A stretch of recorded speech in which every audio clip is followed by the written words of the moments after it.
From a hot tub that looks like a tuna can to a teddy bear fight where all the men miss the assignment to a one-on-one that gets emotional. Get out the magnifying glass because it's time for Rose Therapy.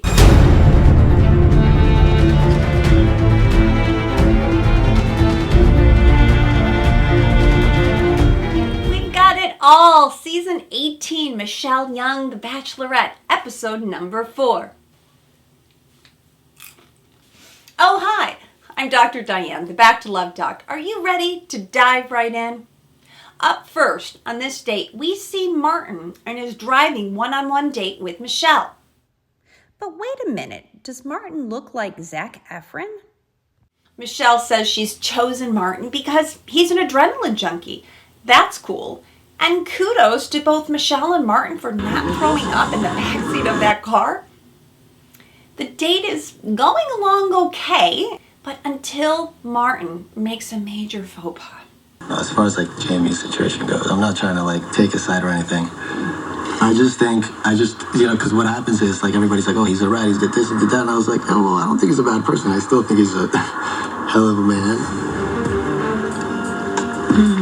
So you feel like I made the incorrect decision yesterday? Why did Jamie's name even come up?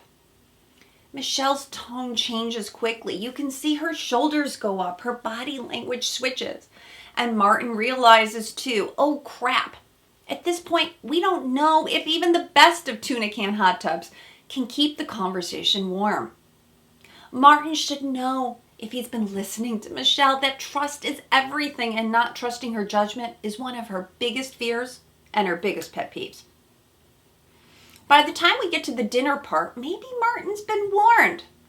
Sometimes I'm very blunt, so when I give my opinion, it's not like this guy's just making me feel inferior or it's condescending. That's not how I mean it to come off if it ever sounds like that. And that's something that I need to work on. And I'm cool with being called out on things. Haven't always been good at communicating. No. So working on it, and sometimes it doesn't come off perfect, but I just think growing up, just seeing the dynamic between my parents, it's just what you learn, right? It's it's just you see it, and it's oh, that's just how it is. Yeah. And my dad, he's never been good at communicating, and that's what I learned. Growing up, I never had somebody in my family that I could just turn to and talk about my emotions, because it was kind of something that wasn't talked about in my family. If you listen carefully, this is the background for the classic avoidant type. Let me stop and explain.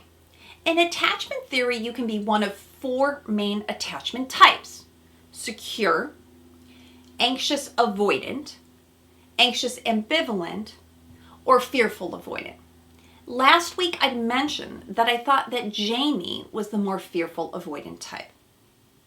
But Martin summarizes quite nicely usually something that the avoidant person has. I call them independent. It's because they're afraid of losing their independence. But the trouble is Martin grew up in a family where crying was not a thing. I'm going to guess that nobody asked Martin how he felt. Therefore, it's hard for him to express his emotions. He described that he's usually blunt. Oftentimes, this can be someone's discomfort with talking about how they really feel. But here's the thing. If Martin, or if you can relate to Martin, or you have a boyfriend like Martin, you probably have trouble expressing yourself. While Michelle tries to get Martin to open up to her, everyone's going to want more from you. That's your work. Your work is to figure out how to open up.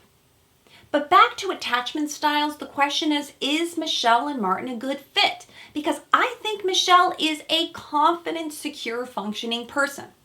And what Michelle and Martin do have in common, though, is I think they're both quiet, or at least they used to be low expressive types. Martin is still low expressive. He has trouble expressing himself. But I think Michelle has done a lot of work on herself. She talks about it, how she's pushed herself to open up and come out of her comfort zone. I really think that Michelle is being quite kind to Martin to give him the date rose, but she wants to reward him for being vulnerable. The truth is, I don't see a ton of chemistry between these two. Let me know in the comments below if you agree with my analysis of Martin. Next, we have the group date with 12 guys going on a PJ party. Not sure why Rodney got the onesie and Chris S. the briefs. The onesie? Guys got silky pajamas and I got these. But it goes along with the risky business theme. And it becomes obvious, at least to the viewers pretty quickly, that the host of the party herself is not having a good time. It's like you're Michelle and you're the only one not drinking and everyone else is drinking and laughing and having a good time. You can't blame Michelle for feeling the way that she did. And who wants to play duck, duck, goose? I also thought that we were done with these toxic masculinity dates where everybody's hurting and hitting each other, but I'm not sure the producers have more creative group stories or group ideas. I guess it's better than the pillow fights we've seen amongst the women. But you can imagine the producers when they're going to get those 12 big bears at Costco, the image. What I appreciate most about Michelle is that she doesn't hide how she feels. And Caitlin and Tayshia pick up on it too. But her story about not being seen is heartfelt. And of course she's afraid of doing more of the work in a relationship. What she's looking for is a relationship that's reciprocal. That's what everybody wants. Finally, we see the guys who win the group date. The other 6 go back. And here those 6 men now are confronted by the truth. Someone put a phone call into them. Hello, you missed the mark on the group date. That's right. They all thought, oh, wasn't that fun? Have they checked in with Michelle? Now the fun is over, and Michelle beautifully talks to each of the men individually. And none of the men were defensive. They all admitted they could have done better. That included Clayton, Romeo, Nate, Olu. What you said kind of reminded me of my sisters. Being that girl that's isolated, not feeling loved. These are things that I've seen my sister grow up with. And, me being that male figure, my sister's life, and having to uplift them, tell them that you're beautiful, you can do anything, the right guy will come to your life, just having to preach that on a consecutive basis. Oh my gosh, sweet Olu.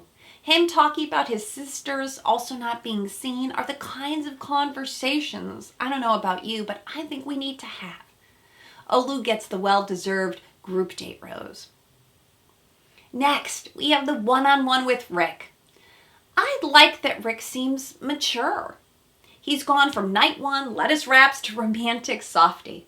And we saw him standing up for her with Jamie, trying to tell everyone that it wasn't her character that was in question. He's certainly looking out for Michelle, and I think he's there for the right reasons. Rick tells Michelle that he might be falling in love with her. I could be falling in love with you.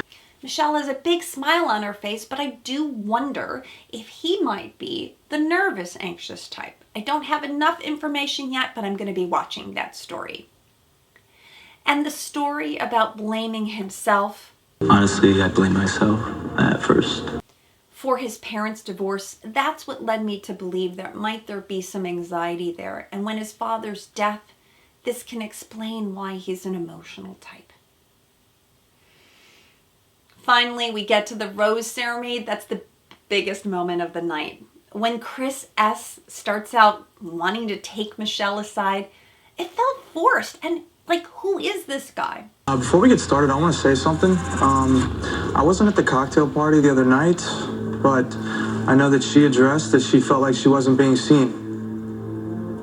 I think that there are guys here that think that they have it in the bag. What I don't get about Chris S. is in the outtakes, he keeps saying that Michelle asked him for feedback that she probed. But did I miss something? Because I never once saw Michelle asking for anything from Chris. Rather, it was Chris inserting himself. And wasn't he one of the 12 guys too on the date? even if he didn't get to go to the cocktail party, what we don't see, at least in the edited version, is we don't see him taking responsibility for his part. What's clear, though, is that Chris is feeling intimidated by the other men.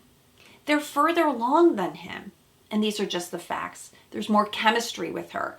Chris was the one guy that Michelle, I haven't seen kiss. Chris S. brings up that there are men back at the house.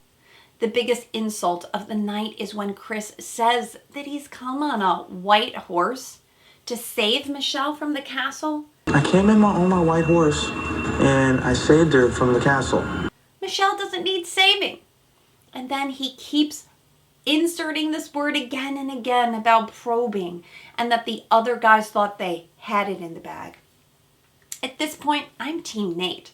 Good for Nate to confront Chris. And it might have felt a little bit hostile to Chris, but he needed to be put in his place in that way. I really do believe he needed to know that we are living in a house together. We can't negate that fact that what happens on TV is different than living with that person. And good for Joe that he fessed up in his mistakes. And he even brought Michelle snacks. So I brought a few snacks. I've actually never had those. You never had them? No. You have to try. Pretty good. They're amazing. I'll eat two with you. Do you know what colors we picked? Virtual. Green, babe, had those. And wait though, I thought, has she never had M&Ms? I don't know if there was a different snack, but let me know in the comments below if you thought that interaction was a little bit strange. In the end, what can we learn from this episode? How does psychology give us a glimpse into relationships? For starters, talking about Martin, I think note to self, in your relationship, you want to align and put your partner first. In couples therapy, we call this managing thirds. A third is the extra person in the triangle. That person could be your boss, your roommate, your family, your ex, your parents. And for Martin, he needed to put Michelle first, not to talk about the third person, Jamie. This advice also applies to the group date. The guys knew that their time with Michelle is precious. Don't waste it on the competition. You have to check in with your partner first. Make sure they're happy before you carry on. And finally, my advice for Chris, admit your faults before you focus on somebody else. And saying that you don't care what other people think about you, we've seen this before. It never works. Why? Because no lead, and they're going to hear feedback from other people, is going to choose someone that other people don't like. Think about it. Would you want to bring them back into your family? And they might say, I'm here for the lead, but I don't care about everyone else. It's really not a good bet. That's my analysis for the week. Did I miss anything? Let me know in the comments below. And make sure to subscribe to my channel, Rose Therapy.